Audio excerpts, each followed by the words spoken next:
যদি আমি বলি আমার রাসূল কেমন ছিলেন, তিনি ছিলেন মধ্যম আকৃতির। তিনি না লম্বা না খাটো।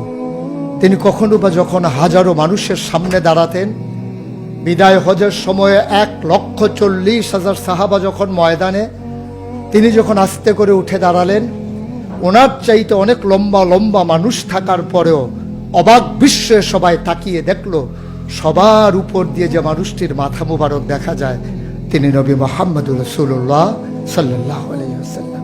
তিনি মধ্যম আকৃতির হওয়ার পরে সবার উপরে তার শির, সবার উপরে তার মাথা। সবাই অবাক বিস্ময়ে তাকিয়ে দেখলেন তার চুলগুলো হালকা হালকা কোঁকড়ানো। তিনি কখনো বা যখন চুলের ভিতরে তৈল দিয়ে আছড়াতেন, অবাক বিস্ময়ে মানুষ তাকিয়ে দেখতেন, মনে হতো চুলের মাঝে যেন মৃদুমন্দ ঢেউ দেখা যায়। তার কপালটা ছিল চওড়া শুভ্র, তার চোখের ভ্রুগুলো ছিল ধনুকের মতো বাঁকা, তার চোখগুলো ছিল টানা টানা ভাসা ভাসা, তার চোখের পাতাগুলো ছিল গোলাপের পাপড়ির মতো। তিনি কখনো বা যখন চোখের পলক ফেলতেন, অবাক বিস্ময়ে মানুষ তাকিয়ে দেখতেন, মনে হতো মৃদুমন্দ বাতাসে গোলাপ পাপড়ি দোল খাচ্ছে। তার চোখের সাদা অংশ ছিল রক্তিমাভ সাদা, কালো অংশ ছিল তার কৃষ্ণ কালো। তার ঠোঁটগুলো ছিল গোলাপি রঙের, তার নাকটা ছিল খাড়া, ছিদ্রগুলো ছিল ছোট ছোট, নাকের নিচে ঠোঁটের উপরে ছিল চিকন সরু গোঁফ। তিনি কখনো বা যখন মুচকি হাসতেন, তার গোলাপি রঙের ঠোঁট দুটো যখন একটু ফাঁক হয়ে যেত আর দাঁতগুলো যখন বের হয়ে যেত, মানুষ অবাক বিস্ময়ে খুঁজত কোথাও যেন বিজলি চমকিয়েছে। তিনি যখন প্রচণ্ড গরমের মাঝে ঘেমে সিক্ত হতেন, কপালে তার মুক্তার দানার মতো ঘাম জমে যেত।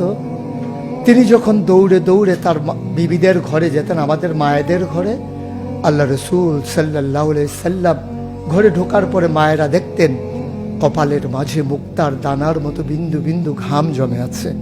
মায়েরা বলতেন, গুস্তাকি মাফ কার দিজিয়ে, বেয়াদবি মাফ করবেন, আপনি চুপটি করে একটু বসুন। নবীকে বসিয়ে ওরা ছোট্ট শিশু খুঁজে বের করতেন, অতি যত্নে পরম আদরে তার কপালের ঘামগুলো তারা শিশির ভিতরে ভরে মুখ বন্ধ করে রেখে দিতেন। ঈদ যখন আসতো, বিয়ে যখন হতো, জমানো ঘাম তারা আতর হিসেবে ব্যবহার করতেন। এ নবী তো সে নবী, হেঁটে গেছেন 1 মাস আগে রাত পথ ধরে, যাওয়ার পরে তিনি তো চলেই গেছেন। 1 মাস পরে যখন আবার ওই পথ মারিয়ে কোনো এক সাহাবা যাচ্ছেন, স্থানীয় বাসিন্দা যারা রাস্তার কিনারে যাদের ঘর, তাদেরকে ডেকে বললেন, ভাইরা এ পথ দিয়ে কি আমার নবী হেঁটে গেছে কখনো? বলেছ সে তো 1 মাস আগের কথা, তুমি বুঝলে কেমনে? মুচকি হেসে সাহাবা জবাব দিলেন, হেঁটে গেছেন 1 মাস আগে, কিন্তু আজও সেই পথে নবীর গায়ের জান্নাতি গন্ধ পাওয়া যায়। এ আমার নবী, এ আমাদের নবী, আমাদের গর্ভের নবী। কেন পাঠালেন নবীকে? লাকাদ কানা লাকুম ফি রাসূলিল্লাহি উসওয়াতুন হাসানাহ। তিনি মডেল, তিনি আইডল, তিনি আইকন, তিনি অনুপম আদর্শ, তিনি আমাদের জন্য উসওয়াতুন হাসানাহ। তিনি পথ দেখিয়েছেন কেমন করে একটা ছেলে তার মায়ের কাছে ভালো সন্তান হতে পারে। তিনি আঙ্গুল দিয়ে দেখিয়ে দিয়েছেন কেমন করে কোনো এক স্ত্রীর কাছে ঈর্ষণীয় স্বামী হওয়া যায়। তিনি আচরণ করেছেন মা আয়েশার সাথে এমন যে আচরণ আজও যদি কোনো মেয়েরা করে, তাহলে তার স্বামী হবে তার কাছে সেরা স্বামী। শুধু সেই স্বামী তার স্ত্রীর সাথে সেই ব্যবহার করে। আল্লাহ রাসূল সাল্লাল্লাহু আলাইহি সাল্লাম আদরের নাতি হাসান হুসাইনের সাথে এমনই মধুর ব্যবহার করেছেন। কেউ যদি সেরা নানা হতে চায়, কেউ যদি সেরা দাদা হতে চায়, সেজন্য নবীজি যে আচরণ করেছে হাসান হুসাইনের সাথে, সেই আচরণ করেছে তার নাতনি নাতনির সাথে, তাহলে সে হয়ে যাবে সেরা নানা।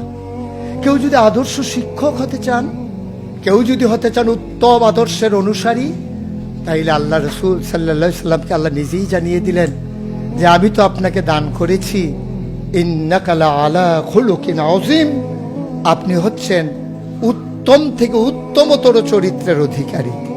চরিত্র হচ্ছে 3 রকম, খুলুকুল হাসান, খুলুকুল করিম, খুলুকুল আযীম। খুলুকুল হাসান মানে হচ্ছে আপনাকে একজন গালি দিয়েছে, আপনি হুবহু সেই গালিটা দিয়েছেন। আপনাকে বলেছে তুমি বদ, আপনি বলেছেন আমি না, তুমি বদ। এটা হচ্ছে হাসান। আপনাকে বলেছে তুমি সাংঘাতিক খারাপ, আপনি চুপ মেরে হেঁটে চলে গেছেন মাথা নিচু করে, আপনি হচ্ছেন খুলুকুল কারিম। আর আপনাকে বলা হলো তুমি খুব খারাপ মানুষ, আপনি চুপ করে তো চলে গেলেনই, মসজিদে গিয়ে আপনি হাত উঠিয়ে দোয়া করছেন, মাওলা সে হয়তো বুঝেনি, সে যদি বুঝতো আমাকে হয়তো বলতো না, তার জন্য উল্টা আপনি দোয়া করে দেবেন। এটাকে বলে খুলুকুল আযীম, যেটা ইন্নাকা লা আলা খুলুকিন আযীম। আল্লাহ বলছেন, ও নবী, আমি হলাম সর্বোত্তম মর্যাদার অধিকারী, আর আপনি হচ্ছেন সর্বোত্তম চরিত্রের অধিকারী। সুতরাং যার কোনো তুলনা হয় না, তুলনা মেলা ভার, জুড়ি মেলা ভার।